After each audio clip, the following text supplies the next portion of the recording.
What's up guys, Danger Yu-Gi-Oh channel here, Danger speaking, and today I want to bring a deck list idea to your guys' attention. This is a deck list that I just randomly came up with the other day. I was looking through meta staples, single card starter engines, things that are easy to summon, easy advantage stuff, and it was mostly a list of things that were pre-Sky Striker, pre-Nightmare for the most part, although we do have Impermanence sitting over there. Because you gotta have that love for impermanence. I've compiled the list before Sky Strikers actually became popular, like the day Flood released, basically. But I recently sat down and was just working on this deck list, going through some stuff, and I'm just like, hey, I thought I'd bring it to your guys' attention. I'm calling this kind of just Spell.DEK, but it could also be Trickstar, Invoked, Kaiju, Mess. But yeah, Spell.DEK sounds better. There's basically four main portions of the deck, and then there's your meta staple stuff. So I'm going to start off by going over the hand traps. So of course you're going to play your standard hand trap package: 3 Ash, 3 Ghost Ogre, and 3 Droll Lock Bird. You're probably going to be saying, why do these cards look weird? Currently these are proxy versions. I wanted to test the deck before actually committing the cards, because some of the cards are in other decks, some of them are in the channel binder, and I just wanted to get everything set how I wanted it before I went and hunted down all the cards I needed. It's actually a very good strategy for those of you planning to go to an event, is to proxy your deck out, get the ratios you want for things, then go and get your stuff. That way you know exactly what you need. But I just played the standard hand trap package, easy to get around, a lot of plays your opponent does. Of course, 3 Droll is very amazing, especially when you combine it with the first little engine, and that is the Trickstar engine.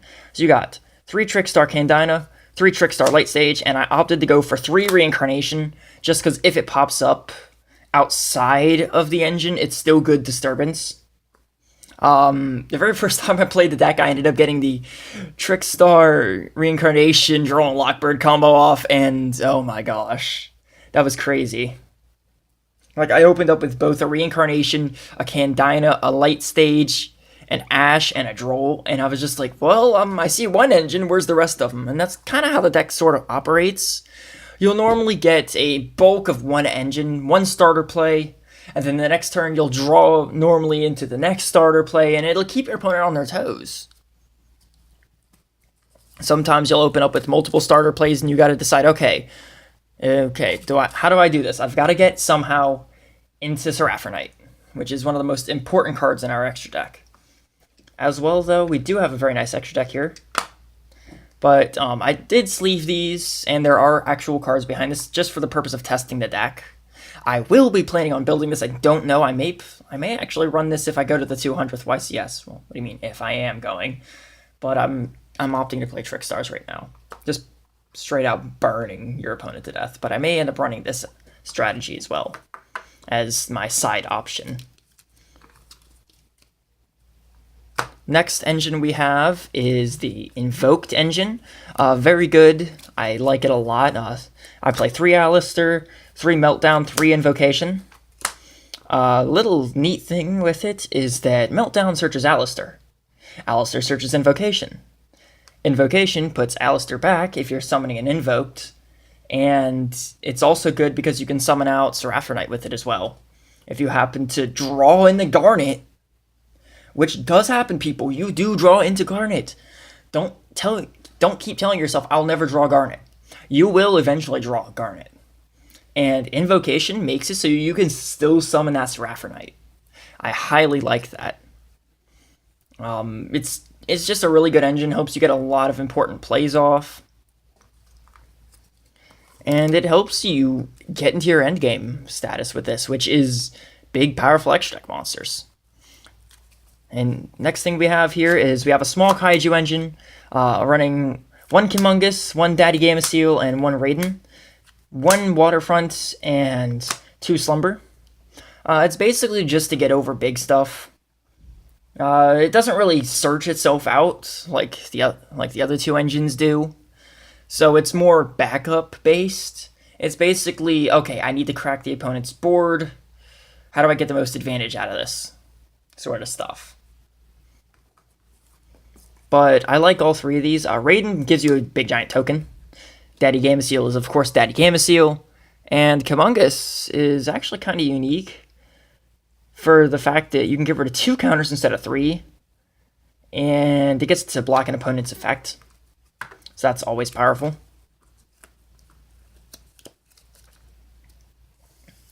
Then the final little engine, basically, is we have the Brilliant Engine. I opted to go 2 Garnet, 2 Brilliant. I'm not running any way to search Brilliant, so if it pops up, it pops up. I kind of was running low on space because I was trying to get the most ability into this. I may end up doing an advanced version of this deck later, where I actually run the Predaplant engine in here to search Brilliant, but it's definitely nice overall. Next thing I want to go over with you guys is the extra deck lineup.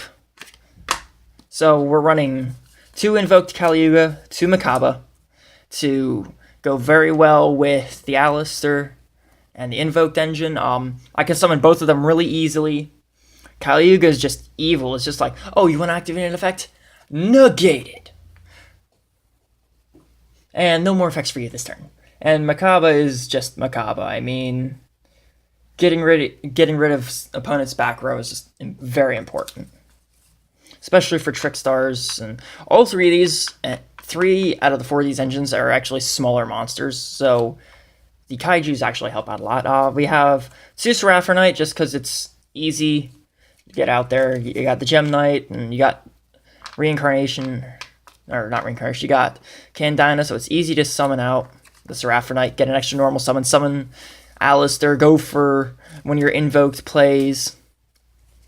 Then we have our 1XYZ, number 41. I've summoned it once. Literally just once out of like 30 test games.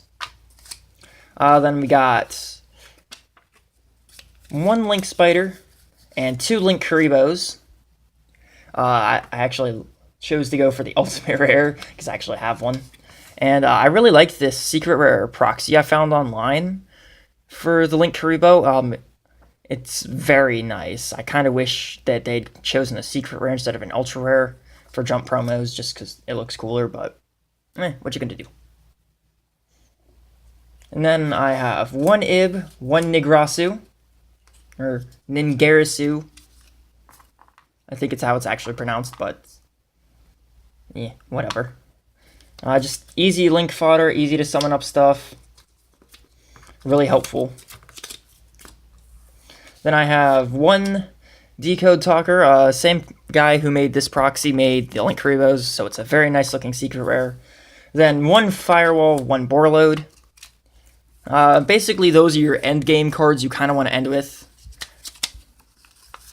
They're super big. You kind of want to have a Makaba, either a Decode or a Ningarasu, and then a Firewall or a Borload, whichever one you kind of need at that time. Borload's the one I normally end on, just because I have a little trouble getting the Firewall to link up multiple times. But that's the extra deck. It complements very well with the stuff we have.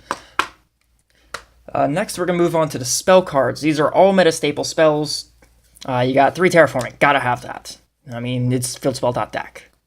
You got 3 Pot of Desires. This is the first time I've actually dabbled in Desires. With my current Trickstar build, it's kind of bad to play Desires in because I play a lot of Disruption cards, and it kind of currently revolves around the Burn theme. It's actually pretty decent. I normally get anywhere between 4th and 2nd at my locals, depending on what's going on.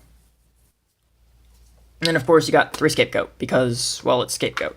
I may end up dropping it down to 2. I don't see it very often to start with, so it'll probably drop to 2, giving me room to add in probably something more for the Kaiju engine, or I may just leave it out completely and wait around with it, toy around with things, maybe drop the Kaiju engine completely and go into the Predaplant engine.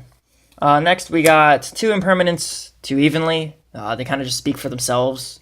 Evenly matched, go 2nd, clear board. Impermanents, how about I just neg your stuff? At the time of creating this, I wanted to add in Red Reboot, but I was kind of lacking on space. This is a 60 card build, so I'm all open to ideas on how to slim this down. I would prefer to keep the Trickstar and the Invoked Engine as is.